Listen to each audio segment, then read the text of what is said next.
മക്കൾ രാഷ്ട്രീയത്തോടും കുടുംബ രാഷ്ട്രീയത്തോടും വ്യത്യസ്തമായിട്ടുള്ള കാഴ്ചപ്പാടാണ് പലർക്കും ഉള്ളതെങ്കിലും നല്ല നല്ല രാഷ്ട്രീയ നേതാക്കന്മാർ അങ്ങനെയുള്ള രാഷ്ട്രീയത്തിൽ നിന്നും വളർന്നു വന്നിട്ടുണ്ട് എന്നുള്ള ഒരു കാര്യം നമുക്ക് മുമ്പാകെ തെളിഞ്ഞിട്ടുള്ള ഒരു കാര്യം കൂടിയാണ്.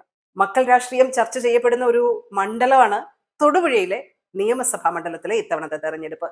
കഴിഞ്ഞ 50 വർഷത്തിലേറെയായി അവിടെ പ്രതിനിധീകരിച്ചിരുന്ന PJ ജോസഫ് എന്ന രാഷ്ട്രീയ അതികായന്റെ മകൻ അപ്പു ജോൺ ജോസഫാണ് ഇത്തവണ UDFന്റെ സ്ഥാനാർത്ഥിയായി അവിടെ മത്സര രംഗത്തുള്ളത്.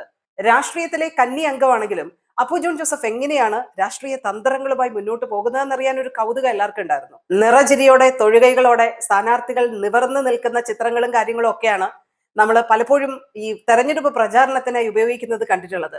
എന്നാൽ തൊടുപുഴയിൽ കഴിഞ്ഞ ദിവസം അപ്പു ജോൺ ജോസഫും UDF പ്രവർത്തകരും പ്രചാരണത്തിനെത്തിയത് കീറിയ ഫ്ലക്സ് ബോർഡുകളും നശിപ്പിക്കപ്പെട്ട ഫ്ലക്സ് ബോർഡുകളും ഒക്കെ വെച്ചുകൊണ്ടുള്ള ഒരു തെരഞ്ഞെടുപ്പ് പ്രചാരണ വാഹനത്തിലായിരുന്നു.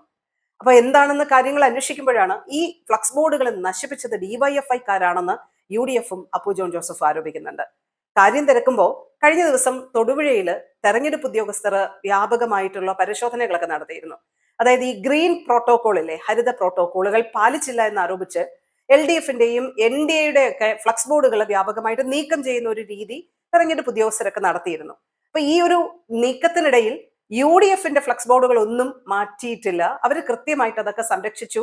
EC ഉദ്യോഗസ്ഥർ നടപടി എടുത്തില്ല എന്നൊക്കെയുള്ള ആരോപണം വളരെ ശക്തമായിരുന്നു.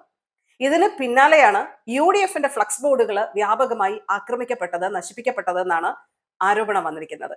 ഇതിനെതിരെ അപ്പു ജോൺ ജോസഫും UDFും തൊടുപുഴ പോലീസ് സ്റ്റേഷനിലേക്ക് 1 മണിക്കൂറോളം നീളുന്ന ഒരു വലിയൊരു പ്രകടനവും ധർണയൊക്കെ നടത്തിയിരുന്നു.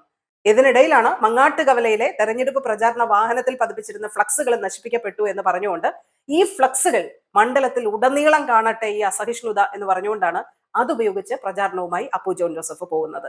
എന്തും ഏതും പ്രചാരണ വിഷയമാക്കാനുള്ള രാഷ്ട്രീയ തന്ത്രത്തിൽ അപ്പു ജോൺ ജോസഫ് ഒട്ടും മോശമല്ല എന്നുള്ളതാണ്. പക്ഷെ ഇത്തരം ഗിമ്മിക്കുകളൊന്നും വിജയിക്കില്ല എന്നാണ് ഇടതുപക്ഷം പറയുന്നത്. ഇടതുപക്ഷത്തിന്റെ സ്ഥാനാർത്ഥിയായി എത്തുന്നത് കേരള കോൺഗ്രസ് എമ്മിന്റെ പ്രതിനിധി കന്നി അംഗക്കാരനായി എത്തുന്ന സിറിയക് ചാഴിക്കാടനാണ്. മുൻപ് ഒന്നായി നിന്ന 2 കേരള കോൺഗ്രസുകാർ തമ്മിലുള്ള കന്നി അംഗം എന്നുള്ള രീതിയിലാണ് തൊടുപുഴയിലെ സ്ഥാനാർത്ഥിത്വം കൗതുകമുണർത്തുന്നത്. തൊടുപുഴയിൽ നേരിട്ടുള്ള ഏറ്റുമുട്ടല് അപ്പു ജോൺ ജോസഫും സിറിയക് ചാഴിക്കാടനും തമ്മിൽ തന്നെയാണ്. മക്കൾ രാഷ്ട്രീയത്തെയാണോ അതോ മാറ്റത്തിനു വേണ്ടിയാണോ തൊടുപുഴക്കാർ വിധിയെഴുതുക എന്ന് നമുക്ക് കാത്തിരിക്കാം. മണ്ഡലങ്ങളിലൂടെ സപ്പോർട്ടഡ് ബൈ ധന്വന്തരി ആയുർവേദ.